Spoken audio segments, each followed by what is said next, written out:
Welcome back to the Female Dating Strategy, the meanest female only dating podcast on the internet. I am your host, Diana.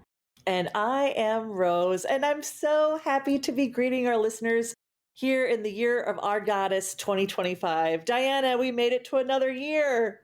I can't believe, you know what? I feel like I've been doing this podcast for forever. For a decade. Yeah, even though I think we started in September? August? June? Yeah, end of summertime. I think it was end of summer. No, it had to be earlier than that because when I was traveling in June, we were already a part of the podcast. So maybe it was like May. Oh. See, time has become immaterial. Like we've become so submerged in the FDOS ethos that now it has replaced time itself. Yeah. And it's also with like the audition process and everything. Like I feel like I've been so attached to this group and like this entire process for like more than a couple of years now, so That's a really good point, actually. It did take a couple of years for us to actually like get through the cycle of applying and interviewing and like trial podcasting and then ultimately getting the invitation. It did take quite a while to onboard. And you know what? Great, because it just gave us more time and more grist for the mill, eh? Mm-hmm. And I think like we also demonstrated that we were genuinely sincere and still wanted to do this. And like we're like, I was always eager to do this. Like I didn't care how long it take. They could have put me in limbo for a decade and I would have been like, no, I still want to do this. So yeah, I was chomping at the bit. I was like, if you just want me as a backup, like honestly, I don't know if I ever told you this, but when we got hired, I thought we were going to be like supplementary to Ro and Savannah. I didn't think they were handing it over to you and me. Oh yeah. I don't remember where I read this, but I remember that they were like replacing themselves and that they were also doing a guest podcast for like, I'm guessing for the Patreon. And also, by the way, for all of you, you should be listening to our Patreon and subscribing to our additional content. And we should be saying that. I realized that I was like, we don't really mention it, but we do have a Patreon and we do have additional content that you can pay and have different subscription modes. So yes, we would really appreciate your support because we have so many plans for this upcoming year. All of it matters. Yeah, every little bit counts. Yeah. But yeah, I did think, you know what, like I thought if I did get hired, just because of the time zone and just because I'm, in a different location from a lot of people, I was like, what are the chances that they'll hire me as the main host? I'll probably just be like, if I do get it, it will probably just be like a guest host position. And when they offered me the main gig, I was like, oh, dream come true.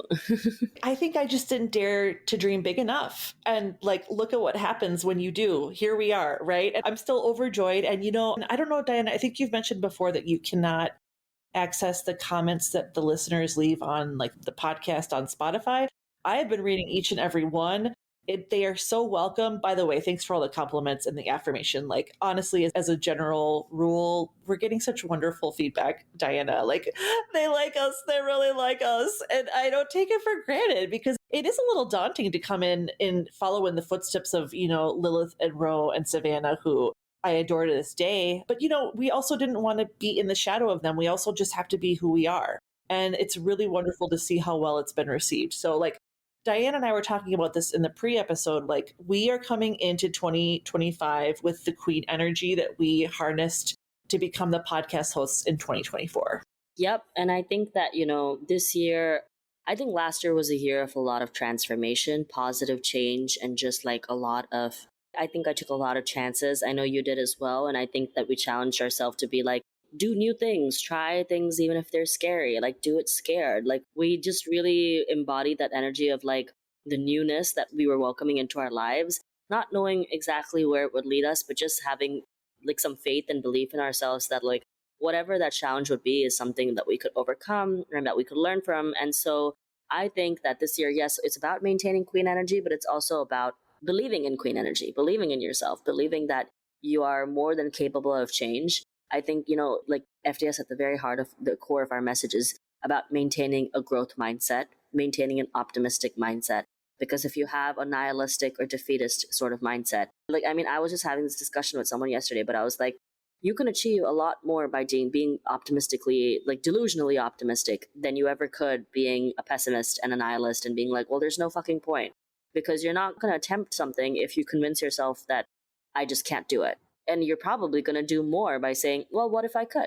Well, and you know what? This is the whole idea of like an object in motion stays in motion. So if the motion that it's in is in the negative and the absence of good, that's the continued motion and direction in which it will go. And actually, you're kind of reminding me of horoscopes. And one of the things you mentioned for me was like how I just kept getting again and again, like the idealist, the romantic, the optimistic person. Like I just kept getting it in all my houses. And I've always sort of, begrudged myself just how naive I sometimes feel, or, how maybe I begrudge myself a bit sometimes my sort of Pollyanna ish nature, just because the world isn't always, so welcoming and so friendly about that. But at the same time, the way that the world has responded to this attitude has led me to places I would never have dared dream I could have achieved or gotten to. And so when I hear you say this, like, we can accomplish so much more if we just dare to hope and believe in ourselves. And I know it's the hardest thing often. Like, there's so many times when I'm just like hearing the voice of my, woman hating father who is just like, you're too big, you little know it all, and too big for your britches, and all this stuff that was thrown at me. And it's still there, but I've really made a concerted effort to replace it with my own, like, you can do it. And, well, why not? And dare to dream and all these sort of, they're not empty platitudes if you can actually help them drown out and replace that negative loop that we often get stuck in. Yep. I think that at the end of the day, like a lot of people are looking at what's going on in the world. They're being nervous and apprehensive about things that are essentially really beyond our control. There's a lot of things that are beyond our control. I think what is in our control is how we respond to things. And what's in our control is how we react to things and whether we feel like we are capable of changing things on a more local, more nuclear level. And I don't think that it's a bad thing to think about what does my local community need from me and what can I do in my immediate surroundings that is not only going to improve my quality of life, but is also going to ensure that, I still retain my level of optimism. I still try new things. I think this is the year where ultimately it's like, I want to try new things. I want to take bigger risks.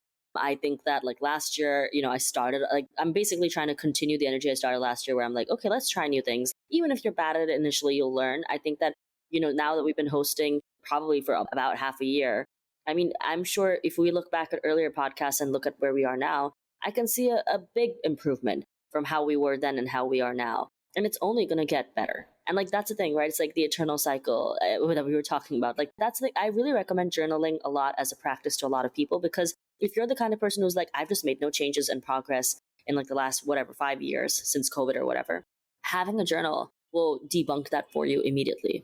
Even if you haven't achieved things like in the way that you think you should, like say professionally, or you haven't had a family and you wanted to, or you haven't like, done this or done that, the mindset shift, what you've done in the 5 years to, stay alive and to move on and to try new things, make new friends, take new risks, you're going to be able to document all of those things. And all of those things are equally as important.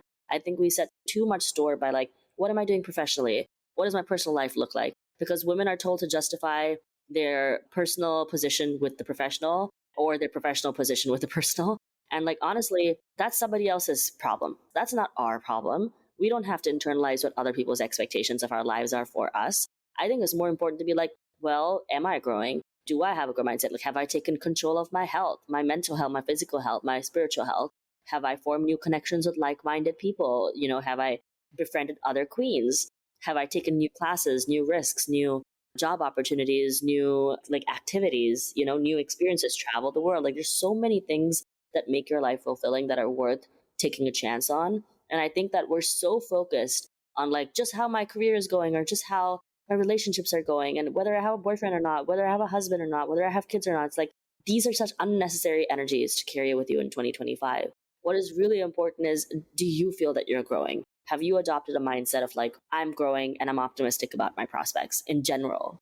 Mm-hmm. And you bring up such a good point, Diana. Not only are these like the national and international concerns, yes, they're omnipresent, but also they are so far beyond our control. It's ludicrous to think that worrying about them has any impact whatsoever. I think it is absolutely vital that we all look to our local community, like keep it local, keep it on the ground. Any little thing you can do for your own neighborhood, that's what you've got to do. That's where it's got to start. Because I mean, I locked myself out of my home for the first time ever, and it's winter here. And I was like, you know what? I know my neighbor works from home on Fridays. I'm just going to call her and see if she can help me out. And she absolutely did. Like, loaned me her phone, gave me her apartment while I was, locked out of the cold, hosted me and my dog for like over an hour and a half, and was happy to do it. And I'm just like, this is why neighbors count. This is why it matters who lives next door to you and how you comport yourself in the world you live in. Time and time and time again, we're like the kindness, not of strangers, but the kindness of, acquaintances, the kindness of professional contacts have just come through and made the quality of my life immeasurably better. And so instead of worrying about that which we have no control over, let's focus on that which can have the most immediate impact for ourselves and for those in our immediate vicinities. And one thing Diana had mentioned in her pre talk was how, it's okay to be scared. It's normal and it's natural. And often those instincts are there for a reason. I mean, we talk about the gift of fear, Gavin DeBecker, all the time. But I think we have to differentiate between feeling like a vulnerable prey versus the fear of doing something that you're not sure if you're going to succeed in, or the fear of doing something and feeling like you're going to fall flat on your face and people are going to laugh at you. All of these things are very much limited by your own self-conception. And as we know, as women, we have constantly been taught to underestimate ourselves and to downplay our strengths and our abilities. And so I think understanding that while fear is there as, maybe a marker or a guidepost, oftentimes if you can push beyond that, do feel fearful and do what you're still fearful of. I think that's really the true definition of courage. Yeah. I mean, I think like a lot of people think when they meet a person who's confident and they meet a person who's self-assured that like they experience no fear whatsoever. And it's like, I laugh in the face Yeah. of danger. Ha ha ha ha. And it's like, that's really not the energy. Like, I mean, so many times when I've done things that are like not how I would have responded to situations even a couple of years ago or like 5 years ago, I'm nervous and scared because it's like foreign to me. I've never approached a problem that way and I've never given a solution that way. And it's hard to stand up for yourself and it's hard to have courage. I do a lot of the shit scared. I'm not even joking. I do a lot of things scared and being like, I have no idea what the outcome of this will be. I wouldn't say I'm conflict averse, but like most people, I just don't like conflict. Right. It's so nerve wracking. I mean, I've been the kind of person where I've had to make myself respond even with my voice shaking, right? And like breaking because of my nerves. That's something that has been very hard. And like, listen to me speak. You probably think I sound like the most confident and eloquent person in the world. Well, you're not wrong, but also, like any human being, when I'm really uncomfortable or I feel cornered or stressed or even scared, it can be very, very difficult in those moments to stand up for yourself and to voice your own advocacy for yourself. There are many, many times where I've actually had to do that through tears, through like gasping sobs, through my voice shaking and breaking, because it's not that it's easy, but it's become increasingly necessary as I grow into the fullness of my own being. And like, not to be all woo woo, but I honestly think the universe rewards you when you're moving in the right direction because, I was talking to Rose about this in my pre talk. But basically, I had taken a job in October, which was really just for the money. And it was the first time, like, this was something new for me. It was the first time I was taking a job purely for the money, doing an incredibly mundane job that I knew that I probably wouldn't like. And I remember telling my friend, I was like, I'll be surprised if I make it through the probation period because the probation period was 3 months. Okay. I lasted about 4 before You did it. I did it. I did it. And before I quit. But basically, what happened was like, I realized about me through that experience that I can't just do things for the heck of it. Like, I need the mental stimulation, the creative stimulation of a job. Like, I need to feel like I'm contributing. I like to use my brain. I can't do like a mundane switch your brain off and do the same thing every single day kind of job. I can't do the office desk job of like 5 days a week, 40 hours, like, unless it's something I truly, truly believe in and like I'm passionate about. And I was not passionate about this job. I was warned from the beginning that it was going to be mundane. And I kind of knew that I was like, okay, well, this is not going to be a passion project for me. This is going to be just an opportunity to make money. And some people can do that and be like, that's just all it is. It's just a job. And for a while, that was me too. I was fine with it. But it was eating at me because I was like, I'm so bored from doing it, right? And so that's the thing, because I didn't feel passionate about it, because I didn't care about the validation from like, my colleagues and my boss. In some cases, this is a good thing, right? Like, honestly, you shouldn't care that much about validation at work. But at the same time, I didn't really care about doing it to perfection either. And usually I'm quite meticulous about how I approach work. So I started getting sloppy, right? I started making mistakes. And so I take up accountability for the fact that like I should have been more careful. But like there was a series of things that happened in like the last 72 hours, which was incredibly disrespectful and unprofessional from their end. And long story short, because I don't want to regale everyone with the boring details. But essentially, they started talking about things like rethinking my compensation. And I was like, I don't want to ever work for a place that thinks because I make mistakes, because bear in mind, like we use ChatGPT a lot in my work. And ChatGPT makes the mistakes sometimes too. Like, even the machine is making mistakes. So I'm human. Of course, I'll be making mistakes. And like, they basically were very passive aggressively suggesting to the entire group, like, they like chastised me on like a work platform in front of everyone. And then they were like, oh, we also need to get together to like decide what is sufficient punishment for people who make too many mistakes. And I was like, nah, like, I don't like that. I never want to work for a place where they think it's appropriate to dock someone's pay for human error, because human error is a part of every job. Like, if you're expecting perfection from this role that is mundane, and even like the head office doesn't care that much about these basic mistakes, because the work that we do goes through 3 levels of correction before it's finally released to the public. So like, there's no reason to be upset with me about a first draft, because first drafts in general are messy, right? And so I was obviously upset, because I was like, the mere fact that they could suggest that docking pay is an appropriate form of punishment, and that like right after publicly reprimanding me, they were like, oh, let's get on a call and decide what is a mutually, I mean, like, you're enforcing something unilaterally and you're just pretending it's a democracy, because where do we have a say in like what the sufficient punishment is? Like, how many mistakes is too many mistakes? Some person might make 3 and another person might make 15. So I was just like, I don't want to work for a place that is comfortable having these kinds of discussions and like doesn't understand basic management 101, which is that you should always reprimand an employee in private and always bring up like, because the thing is, had they just done that, had they just like been like, let's schedule a call and like talk to me in private. I'm a very hardworking person, and I'm a screenwriter, guys. Like, I'm used to feedback. My bread and butter is feedback. Like, I take feedback in stride. I would have taken their feedback and like strived to do more, but that was not their approach. Their approach was to be incredibly petty and childish. And like, I was upset the first day that they did that. And then the next day it was like more bullshit. So by that point I was like, done. Don't want to be here. Fuck this place, Because I remember thinking, I was like, I can't be a podcast host on FDS and preach week after week about leaving at the first sign of a red flag when I'm being presented with a massive red flag right now. And I'm still twiddling my thumbs being like, what the fuck I should do. And I was like, ugh, I guess I gotta quit. I hate that. I hate that I have to stand up for myself. But I did. And like that morning I had a call on another project that I was doing, and I was offered a massive job. And it was like the universe was giving me a sign being like, this is okay. You have to do this. You have to quit, and like, you will be fine. And also the new job is like very much in alignment with my professional goals as a screenwriter. Like, I'll have access to being able to meet like a lot of really important people in the business. So for me, I was like, this makes more sense, because the other job was not a career move. It was simply a job. And so that cemented my desire to be like, let's quit. And I quit.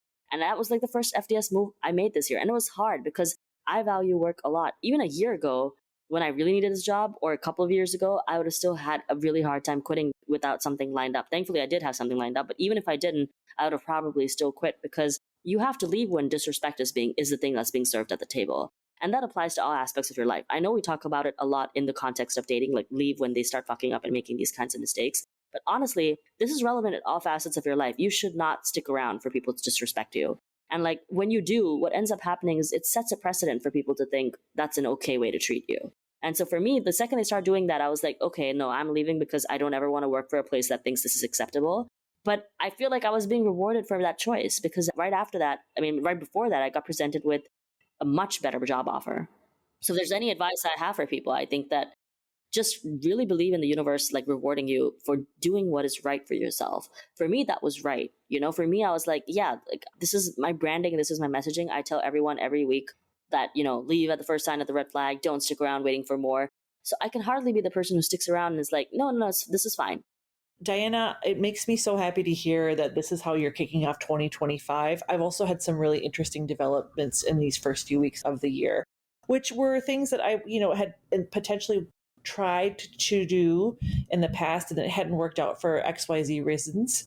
And now coming back and saying, hey, actually, would you be interested in this project?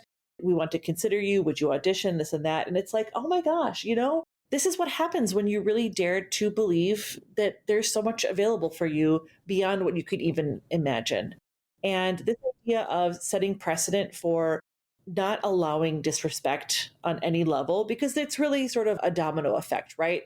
If you're getting beleaguered and harassed at work, it's all the easier when you get on the bus or the train to like put up with the guy who's smacking you on the ass or like just saying rude shit to you, because you're already beaten down from the workday.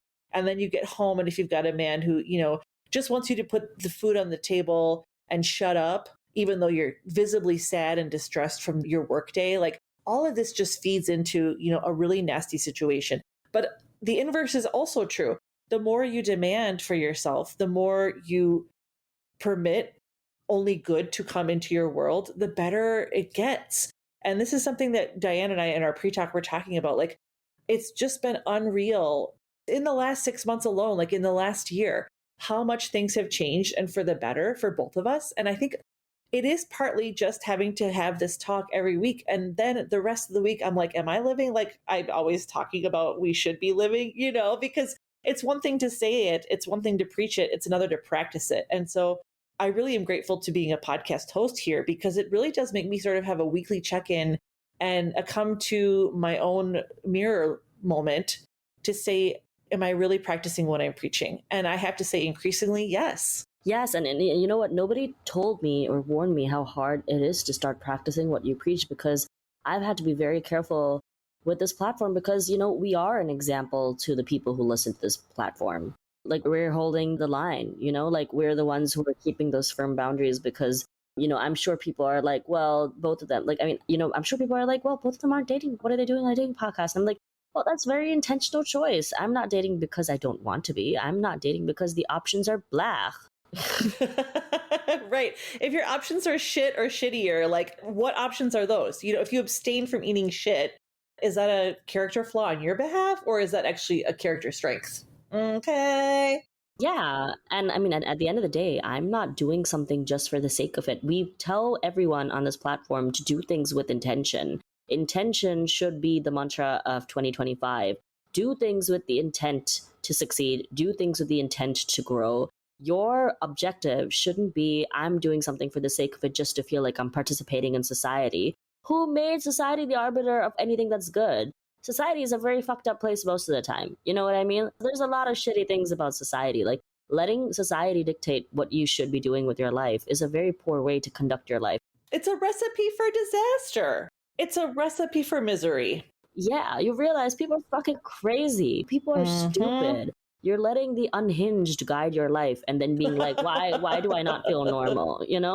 The unhinged and the mediocre. This is such a good point, Diana. Honestly, I think for the longest time, I wondered why I felt like I was always sticking out like a sore thumb or like I just didn't belong or like I always felt like something was wrong with me. Well, you know what? If you are a glorious phoenix surrounded by peahens, of course you're not going to fit in or belong. You don't belong. And I think for so long, I was just surrounded by general society. But as I've gotten older and more discerning, and this is something we also want to talk about setting as an intention this year, curating your social circles, defending your domicile. I mean, I have become like a zealous dragon over who is allowed in my social circle, who I spend time with socially. I mean, I've even had some friendships that have been gradually phasing out, friendships that have been very important to me, women whom I love dearly, but I'm seeing the writing on the wall. And it's not that there's anything wrong with them or that they've wronged me in some egregious way, but we grow up and we move forward and we move on with our life. And sometimes people are at different phases in their lives and paths diverge. And that's totally natural and normal. And so this has been one thing for me as we've been talking more and more. And as our friendship has grown, Diana, I mean, it's so meaningful for me to come in and talk with you every week, both in the pre-talk and then during the podcast hour, because you're really setting a standard for me as far as, is this what I'm getting in my day-to-day with the friends I'm letting in my life? Or am I just kind of like settling for company because I'm feeling lonely or because I feel like I should have a girl gang around me, So it's been a shifting perspective for me over the last year as well. But more and more what I'm realizing is like my peace, nothing is more priceless than my peace. And the people who are in your social circle and the people who are in your home are going to determine how peaceful your life is. Yep. And I think, you know what, I feel the same way about my calls with you, and that like it always makes me think about, at the end of the day, I think society told us we should be more concerned with the way things look versus how it makes us feel. And I think what I've learned from you is that, your day to day and the way you've conducted your life has been to bring yourself a great deal of peace and happiness. And so even I have taken stock in my life and looked back and been like, well, is my day to day giving me contentment? Is it giving me peace and happiness? Because it is about the everyday. I'm not living for the 5-year plan or the goal. I'm not living for the dream. I'm living for now. And right now, in my circumstances, is that bringing me contentment? Is that bringing me fulfillment? I think I have to say I was very spoiled in terms of the kinds of connections and friendships I had, because I think I naturally gravitated towards women who had a very decentered approach to men anyway. Again, it's not just a matter of, it's also the luck of being able to find such people, because they are a really rare breed, to be very honest with you. I don't really meet a lot of people who think and feel like me. I think part of it is that because I'm such a world traveler and because I had the opportunity to go and meet people from different walks of life, eventually our paths kept diverging. And like somebody I met in London, I could meet in Shanghai, and somebody I met in Shanghai, I could make in LA, and LA in New York. Like everything was connected. And then I ended up finding people through like my different travels. And I was like, okay, now I've cobbled together.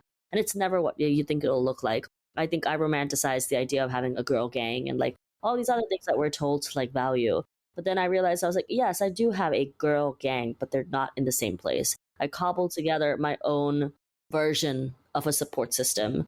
And what I was left with was incredibly supportive people who may not always all get to be there at the same time for me, but who fulfill very different needs in my life and who are actually people who champion me and want me to succeed. And like out of all of them, really the only people who know that I do this podcast are obviously Dr. Ashley Davle and my friend that I was staying with when I was on holiday and my cousin. And like those are the most discreet people I know. So I was never worried about it like being, leaked out to anybody or anything like that. But these are people that I've known for like a great degree of my life who also have very similar values and conduct their lives in possibly the exact same way that I do. And so for me, it was like, you are lucky if you meet those kinds of people. FDS listener, if you're a person who is like, I don't meet these kinds of people, and I live in a place where like a town, and I really relate to this. I live in a town where a lot of people are pick-me's. I just met a matchmaker yesterday, and like it took everything in me not to roll my eyes at everything she was saying because I was like, oh my god, the game is fucking rigged. So rigged to support male mediocrity, so rigged to support their lack of intention and initiative.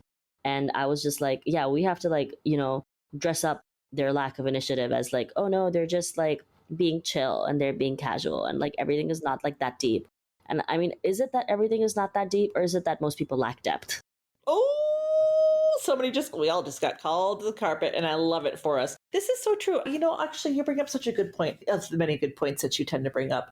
It can be, and I've been reading a lot online, especially about, we decry the male loneliness epidemic. Like, if you're lonely males, go find friends, okay? It's hard enough being a woman and making friends because so often we lose our women friends to caretaking of their parents or caretaking of their husband child or their child and their husband child. Like, women are constantly sheared off from other women. We are constantly sequestered and corralled and divided from one another through all of our caretaking obligations.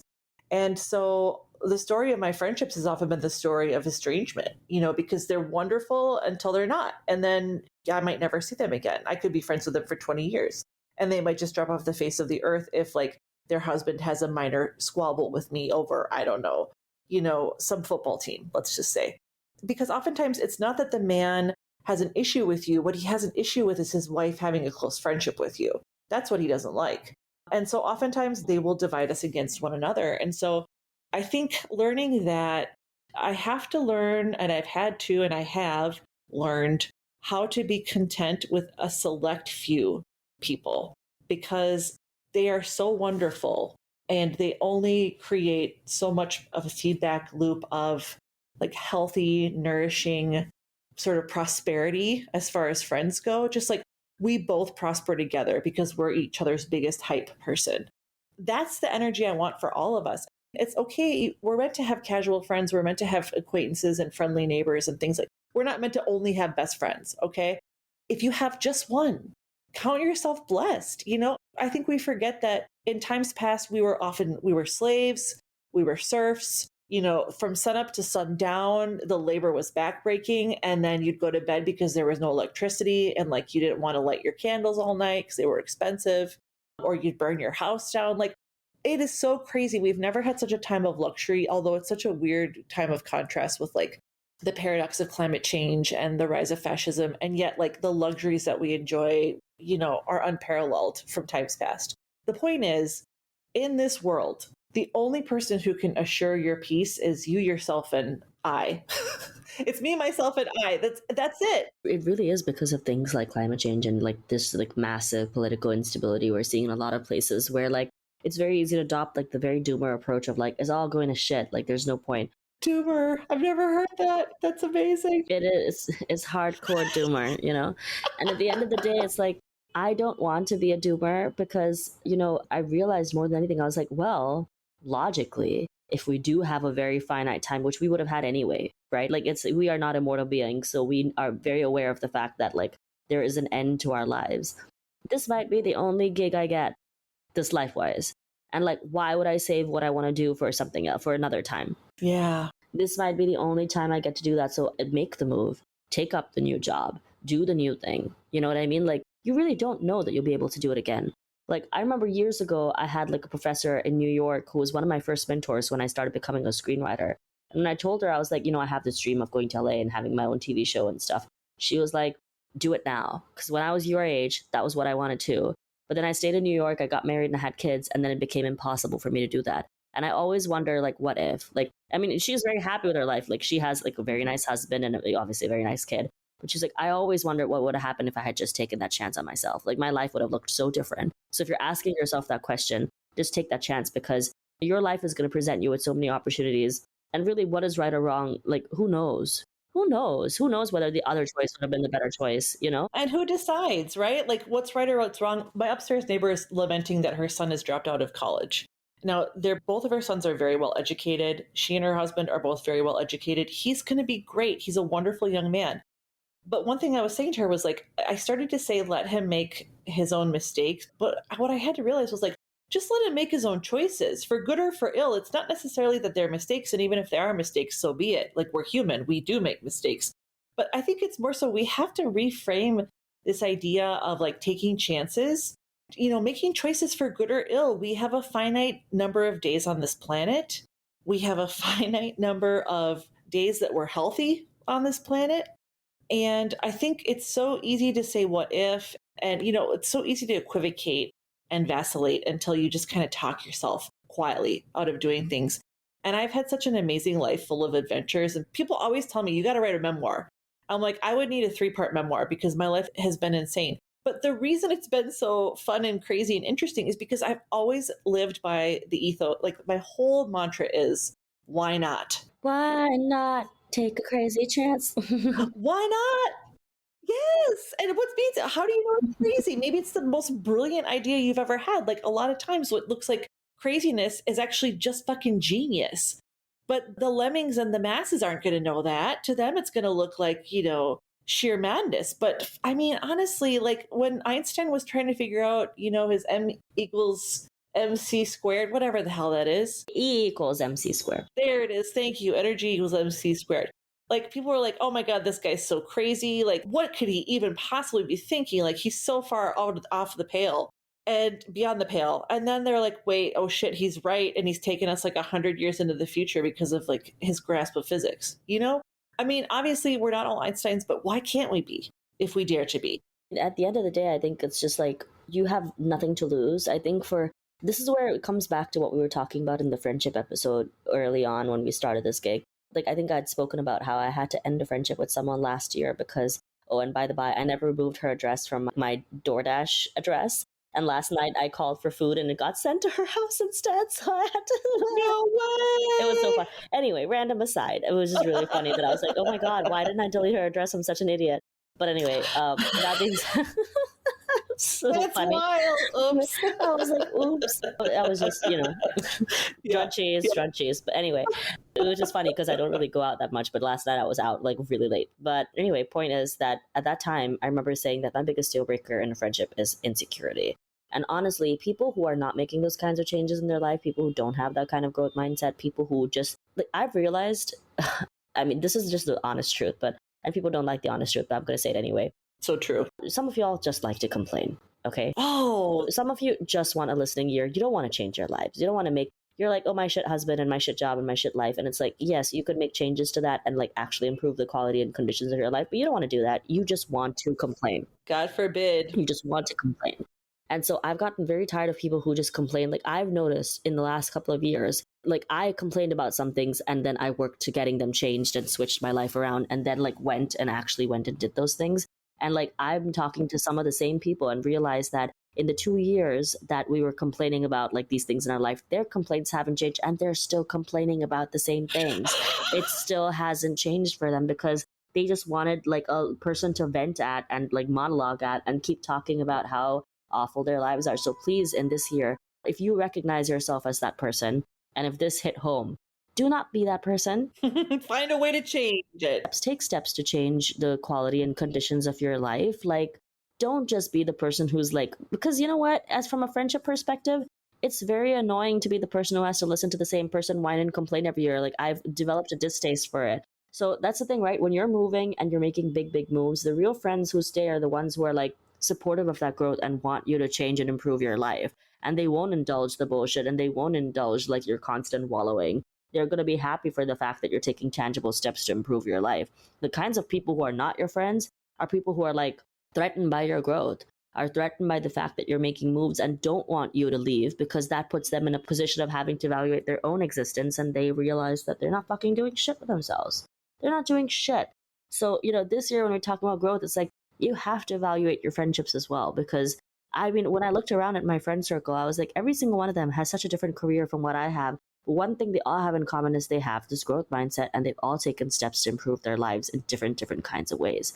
And like, that's why it was so easy for them to support me. And like, I heard about, so the friend that I stopped being friends with last year, from like a mutual connection, I heard about her. Last year, when we ended our friendship, she blamed a lot of her life problems on me and essentially said it's like my fault that her life is shit.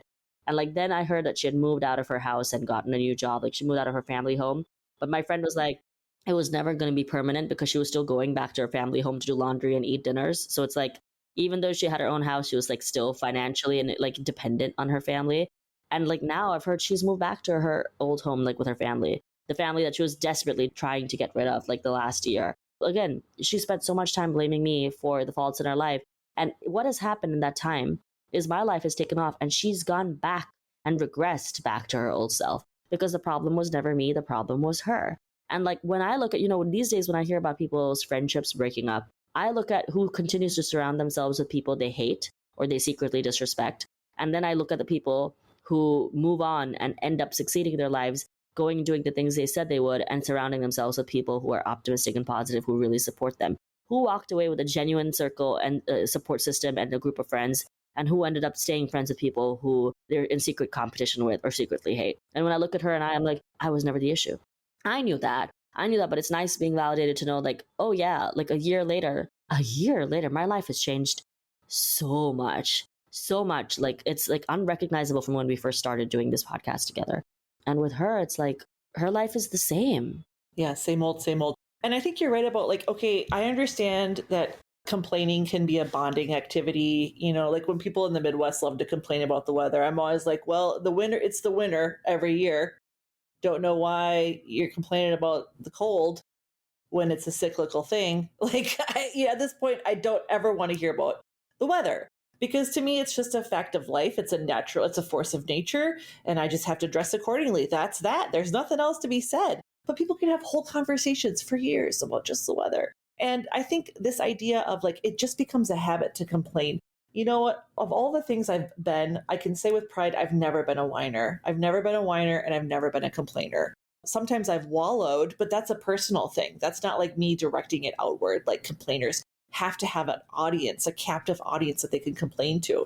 And like Diana, my patience has worn so thin. It's paper thin at this point. In fact, most of the time, I won't even brook it. I won't even let people like start on it. I'll just be like, oh, well, you know what? I'm off to an appointment, or like, you know what? Hold that thought. We'll get back to that later. Of course, I never want to get back to it later. We never will get back to it later. But I've learned how to like interrupt people before because once they get going into like their patter, it becomes increasingly harder to break into it, right? Because it's a script that they've got memorized. I remember when I moved to South America, I was in my mid-20s, early to mid-20s. I had to learn Spanish. It was really tough, especially when you're an older person. Like if you're not a kid, acquiring languages is always more difficult. But I was really determined and I did become fluent and I'm really glad I did. But what I was surprised at was like how often I wanted to translate from English to Spanish, like oh, I hate, or I can't. And all of a sudden I realized like it came to me like a lightning bolt from the sky. I was like, oh my gosh, I'm so negative. Like half the time I want to start my sentences with I hate or I can't. What an awful mentality. I'm really proud of myself actually for having realized that. And so I actually like made myself develop this internal like tripwire where every time that came to my mind, I had to stop myself and replace it with, instead of I hate, I would say, well, I would rather, or I can't. I would replace it with I would prefer, or I prefer, or I'd rather, right? Like I had to teach myself how to replace this feedback loop of like constantly wanting to say, I can't, I hate, I won't, which honestly, my life has only gotten better ever since I worked on that. Now, this is all to say, if you're somebody who really has a hard time like interrupting yourself because, there is a lot to complain about, like I get it. One thing you could do, a lot of women tend to wear like hair ties around their wrist or a scrunchie or anything like that. If you can actually just like pick it up and snap it against your wrist every time you start to complain and like physically interrupt that instinct, that learned response that you have, you will notice within a month that you will have decreased your complaining by like 80%. Yes. And again, like we always say, you need to strive for progress on this podcast. We never say perfection. Never. Because perfection is an illusion. Like you're never going to be perfect. And like, that's fine. Okay. That's fine. Progress is more important. And this is something I noticed in my journaling as well. So like, because I'm so proud of the work I do, when I was unemployed, it was like the worst years of my life because I was, so depressed, like so cash poor, just like in general, like just didn't have the money or time to be able to do the fun things I wanted to do, just like constantly just miserable. And like I started journaling as a practice to tap into my inner artist and my inner writer because I was like, I think the real reason I'm really upset is because I'm not writing. I'm not a writer. And when I'm not writing, that's the biggest sign to me that something is wrong. Like that's when I know, because that's so close to my identity that I'm like, it would be like if you stop playing the piano. You know what I mean? It's like, you know that something is really wrong. So I started journaling as a way to stay tethered to writing more than anything. Like I didn't put any expectation of like morning pages of like 3 pages of like a brain dump or anything. I was like, I did the artist way and I found it helpful, but I was like, oh, in order for it to be a consistent practice for me, I need to do it my way. And so I started journaling as a way to be like, maybe one day when I'm like dead and gone and they find like archaeological evidence of my existence, they're going to be like, a portrait of a woman in 2025, and like I better be funny, you know what I mean? Because I like the future human beings to look at me and be like, people were really funny out in 2025.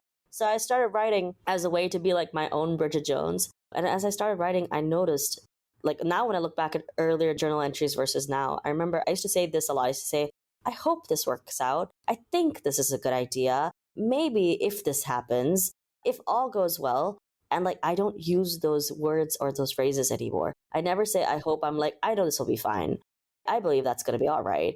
And it's like, even if this happens, like, and sometimes I've replaced if with when. I'm like, if I become famous, as become, oh yeah, when I'm famous, when I have the money to do this, when I have the ability to do this. And like last year, like, I didn't believe I could go to Italy for like my writing retreat. I did. I didn't believe I could go and do the kinds of travel I did. And I did. Like, I noticed that like in my journal entries, things started changing. Like when I changed things from if to when I started changing things from hope to believe or it will happen, I know. When I changed I think to I know, like things started shifting in the way I perceived my own circumstances. Not because like the material conditions or anything were different. Like obviously the situation was the same, but my perspective and my mindset on those issues changed immensely. I had less, lack of self-confidence.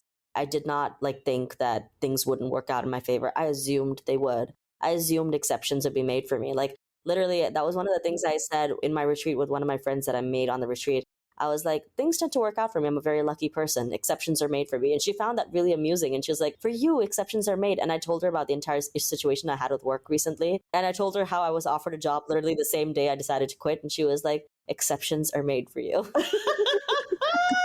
And now you've got that energy like being fed back to you from your friend, right? That's one thing I always loved from my therapist. She was like, Rose, manna falls from heaven for you in a way unlike I've ever seen in my entire history of psychotherapy. Of course, we're very lucky people. We're on this podcast. I know. But it's so true. Exceptions have been made. Like I'm often just like granted these favors that there are not granted to other people. And it's not like I don't take it for granted. And I think that's part of this fact that it continues to happen for me is because I am so grateful. I'm so cognizant of the fact that like these are immeasurable riches. It's literally manna falling from heaven. But I think your point, Diana, is, perception to a certain extent is reality. How we perceive our environment and our life is more or less how we experience it. And so I think, for FDS girlies, understanding that you will only allow the best kind of men in your world, the best kind of people as friends and as neighbors, the best kind of coworkers and bosses, because you can, like the two ladies I'm working for now are the best bosses I've ever had. They are honorable and decent women. And they say what they mean and they mean what they say. And as far as I'm concerned, you can't ask for more from a boss. And I got a bonus from Christmas from them. I was like, what? I'm getting a bonus of cash money? Like, thank you so much. Wasn't expecting that. But again, like these riches just continue to be showered upon me and upon us, Diana. And I think so much has to do with that mental shift and that sort of linguistic framing we give things in the silence of our own head. And like, not to be unconventional, but if I'm going to take any inspiration from the Scroats this year, it's to embody their sense of audaciousness. Be audacious, like dare to dream, dare to ask. Like Elon Musk was like, you know what, I'm going to buy a democratic election. And he did. Yeah, he was like, I'm going to buy Twitter, and he did. I'm going to be president even with a convicted record. And yes. He did. And he did. That's the audacity we want for all of us. We want the women from this podcast to embody the audaciousness of Scroats and like ask for more from your life. Like I just had this conversation with a friend of mine who was like, oh, like men have never like paid for me. I mean, like, this is a conversation for like another week that I told Rose that I would have with her about like musings and like how far I've grown from people, I have been friends with in the past who I haven't seen, and like how different our lives have been, after we've taken stock of like the big gap in like how long we've spoken. But I was genuinely shocked. I was like, wait, what? And like, yeah, like there are lots of women out here who have not been wined and dined, who've not been taken on proper dates, who've not had shit paid for them. And for me, like that is the norm because exceptions are made for me. I don't go out on dates with men who don't do that because exceptions are made for me. And like, if you don't do that, you're going to, you know what I mean? Like I was just telling Rose that, when I was traveling, I got asked out by like 8 different people in person. So like, girls, you don't even need to use the dating apps. Okay. Like people ask you out, like just mingle and have conversations with people and just be your vivacious self. And like, you will draw people in. I'm a very interesting person. And so by nature, people just want to get to know me. I don't worry about that at all. I walk into a room and I command it. I have that kind of presence. I have ultimate riz, as the youngins like to say. I love it. So full of riz. So full of riz. I don't worry about this. But like, again, I didn't go out on any of those dates because those men could not plan. And so I did, like I was telling Rose, I did like a series of experiments to be like, what happens when you don't block and delete right away? And what ends up happening is, in one occasion, I remember telling the guy, because he seemed to want to go on a date with me, but he was like a director, and I was like, oh, maybe he's a good contact work-wise. So I told him, so no on the date, you and I will not be going on a date, but we will be going out on dinner and you will be buying it. And he was very amused. But again, when the time came to plan the hangout, I guess because it wasn't a date, it was a business call. It was like on a Sunday at 1, and he messages me at Sunday at 1:30 saying, can we take a rain check? And I blocked and deleted him. Because imagine if I was Elon Musk or a man he really respected in the business, right? He would have never left me hanging. Never. The fact that he did that was because I was a woman and he felt comfortable doing that. So I didn't let him disrespect me. Like he was like, oh, can we do a rain check? And I blocked and deleted him because I was like, there is no fucking rain check. You had one opportunity. This is a professional call. I told you that. I outlined what the intention of this meetup would be from the beginning. And let's be real, Diana, like these men go out to eat all the time. Like they don't cook at home typically. They're going out to eat every single day. It's not like they don't know how to do it. It's just that they didn't value enough to actually put in the work. And that's their best foot forward. Like it's not going to get any better from that. It's all downhill from there. Yeah, it's not. He's not going to start buying you the fucking Hope Diamond after doing that. You know what I mean? So he's not going to make you the next Elizabeth Taylor. Like that's not going to happen. So just let it go. But like that was one situation. The other situation, this guy asked me out and he was very into me and like, trying the very flirty banter on the social media app. But like I got like a social media app for that country because that's what they use. And I was like I wasn't on the app that much because obviously it's not an app I use at all. I just had it for my travel. And so he messages me and basically he was a teacher and like we were supposed to meet on a Friday. And then Friday comes and he's like, I'm very exhausted from work. I'm so sorry, but can we take a rain check? And I'm very sorry, but like, can we meet another weekend, like another day on the weekend? And I was like, no, I have plans on the weekend, which I did. I mean, I encourage you, even if you didn't have plans, to say you have plans, because again, they need to be able to make it work on your time, not the other way around. And I had already given him an appointment. Like I'd already given him a time. The other thing I had a problem with was this person hadn't outlined exactly where we would meet. He said a general neighborhood, but he didn't say a place in that neighborhood. So I was like, where the fuck are we meeting, man? Like I need to know, because this is not a country I'm from. I don't know the area that well. I don't speak the language. Like my safety is very important. The fact that you haven't made these considerations like make me not like you. And so what ended up happening is, because of that appointment falling through with the other guy, like the one who was like, let's take a rain check, I was like, well, on second thought, I actually do have this appointment open on Sunday. Now, bear in mind, I advise against this. I only did this for this podcast to give you guys the information. She was doing her homework, dear listeners. Yeah, I was doing this experiment just to tell all of you what will happen if you don't block and delete right away when men start acting up. When they fuck around, they find out. And they did on this trip for me, because I did block and delete all of them eventually. But I intentionally did not block and delete him right away, because I was like, well, what happens if I give him a second chance? Is he grateful for that opportunity, and does he strive to do more? And I recall telling him, I was like, well, you're going to be getting my cab, because again, I didn't have the apps appropriate for that country because my card was not working. And so I was like, you are going to have to book my cab because I don't know where the fuck to, like, come. And he was like, I'm very inclined to do everything you want me to do, because I was very mean to a lot of them. I was straight up like so rude to all of them. They were obsessed with me. It was actually so funny to witness. And like they were like, please, like give us the opportunity to be your doormat. And I was like, yeah, sure, sure. Wish granted. I remember one guy was like chasing me around a bar, being like, just say one nice thing to me, I beg you. And I was like, go away. Diana, you're cracking me up. I wasn't dying to go on dates with these people. Let me just be very honest. It was like, I just did this because I was like, well, I want to put the theory to the test of what happens when we don't follow FDS principles. I had no intention of going on dates with any of these people. I was just like, let me see what happens and then gather the data so I can share with you what happened.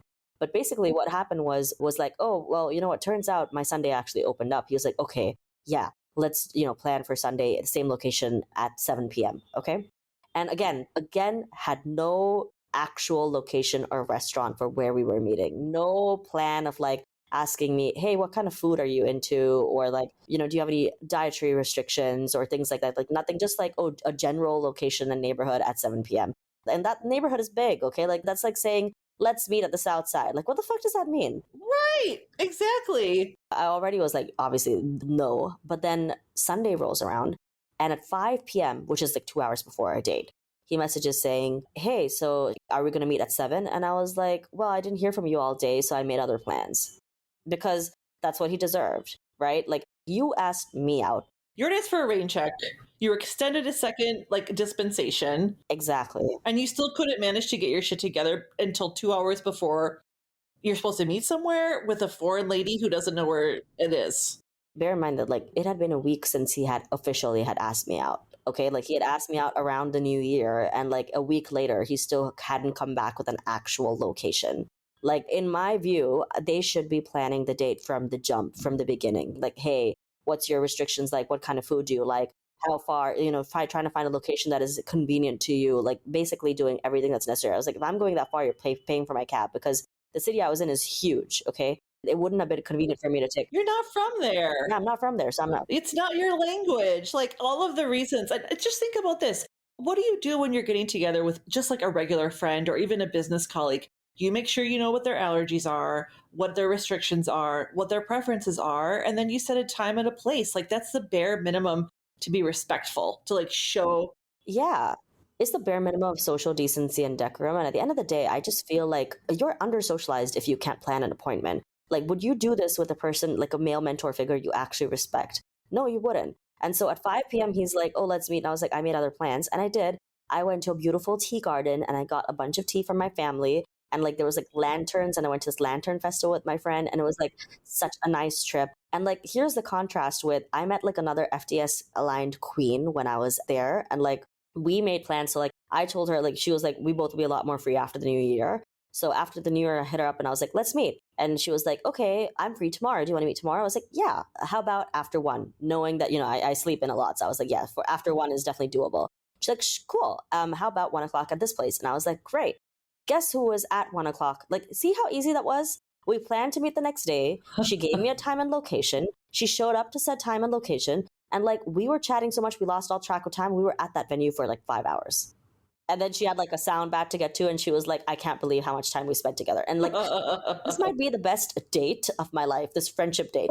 You know what I mean? Like, because she was engaging, interesting. She had like an interesting life of her own. She asked good questions. I was like, wow, she did better than most of the men who expressed a romantic interest in me, who wanted to take me out on a date. They couldn't plan a location. They couldn't set a time. They couldn't even follow through on their appointments. So I got asked out by like, I don't know, 5 to 6 different people.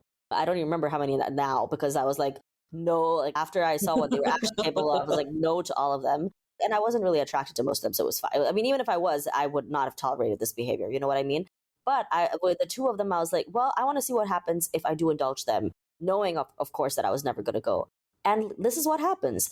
Don't think that because you give someone a second chance, like men are not appreciative of second chances. They start doing the shit testing from the beginning to see what they can get away with. And if they feel like they can play around and you're not like a strict woman about your time, they feel like they can play around with your time and your time is theirs for the taking. They're not appreciative of the second chance. They like, again, he had a second chance and he still didn't take the initiative to plan anything. So it would have always been a waste of my time. They should be lucky to get a chance. Okay, Yeah. they're lucky to get a chance, and beyond that, they don't get any more. Diana, I love, I love hearing these. It would have always been a waste of time. Right, I love these anecdotes. But you know, we actually do have to wrap it up for today, which it's always so hard because, especially, it's been a whole month since we've talked to each other. Like, there's so much to catch up on. But if you just keep listening, dear listeners, we will continue to keep you abreast, and we will continue to set sail into 2025 with glad hearts and FDS-driven principles. Yes, and as always, just remember, we have bonus episodes on Patreon. We would love all of your support. And continue leaving comments on Spotify, even though I don't get to read them. But I send them over. I copy and paste them to Diana when I can. Yeah. I would love to see what people are saying. And I'm very excited. I hope everybody has a good new year. But I hope you learn from these experiences that we're sharing, and like just understand that like there's a reason we have these rules. And it's not because they don't work. Okay? This is what happens when you don't follow the rules. And so, as always, block and delete the useless stuff in your life. Block and delete the negativity from people around you and like the bad vibes. If you had a terrible 2024, like the bad vibes of 2024, block and delete that. Move on to 2025. And this is a fresh start. This is a chance to do it right. And this is a chance to honor your goals. And yeah, we will keep you updated on what's going on in life. And really excited for this year. We have a lot of really interesting things lined up, a lot of interesting guest episodes, and a lot of awesome things going on in the future. Seriously, stay tuned. Yeah, and as always, die mad, Scroats. Die the maddest. Bye for now. I hope your 2025 is terrible. And to all the queens, I hope you have a wonderful 2025. Be blessed. Talk to you soon. Bye.